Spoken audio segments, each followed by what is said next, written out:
Perhatikanlah gambar berikut ini. Gambar ini merupakan gambaran umum dari sistem tenaga listrik. Sistem tenaga listrik terbagi menjadi 3 subsistem, yaitu sistem pembangkit.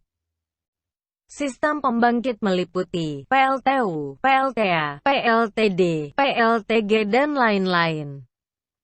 Sistem transmisi atau penyaluran meliputi saluran udara tegangan tinggi atau SUTT dan saluran udara tegangan ekstra tinggi atau SUTET.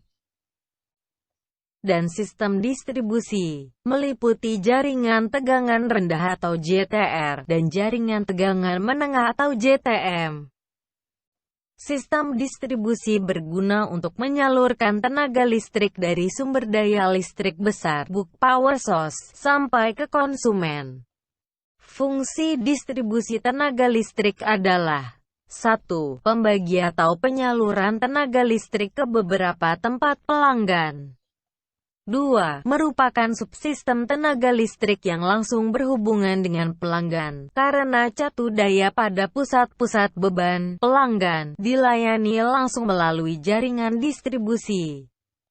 Sistem distribusi terdiri dari 2 macam, yaitu jaringan distribusi tegangan menengah atau JTM, dan jaringan distribusi tegangan rendah atau JTR. Tegangan kerja JTM adalah minimal 1 kV dan maksimal 35 kV. Sedangkan tegangan kerja yang digunakan di Indonesia adalah 20 kV. Sedangkan tegangan kerja JTR adalah maksimal 1 kV. Dan tegangan kerja yang digunakan di Indonesia adalah 220 volt dan 380 volt.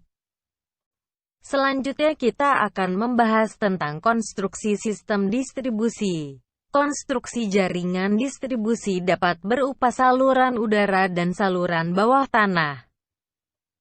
Saluran udara biasanya dipasang pada daerah dengan jangkauan yang luas, daerah padat dengan beban yang rendah, dan daerah-daerah penyangga antara desa dan kota. Jaringan distribusi yang menggunakan saluran udara mempunyai keuntungan dan kerugian. Keuntungannya adalah biaya investasi relatif murah, mudah dalam pembangunan dan pengoperasiannya. Sedangkan kerugiannya adalah sering mengalami gangguan. Saluran bawah tanah biasa digunakan atau dipasang pada daerah dengan jangkauan yang terbatas dan daerah padat dengan beban tinggi. Keuntungan saluran bawah tanah adalah mudah dalam pemeliharaan dan pengoperasiannya, tingkat kontinuitasnya tinggi.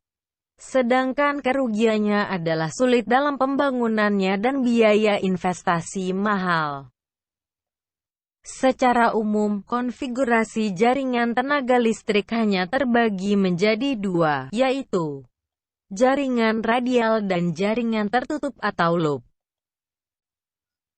Jaringan radial adalah jaringan yang hanya mempunyai satu pasokan tenaga listrik sehingga, jika terjadi gangguan maka akan terjadi blackout atau padam pada bagian yang tidak mendapat pasokan listrik.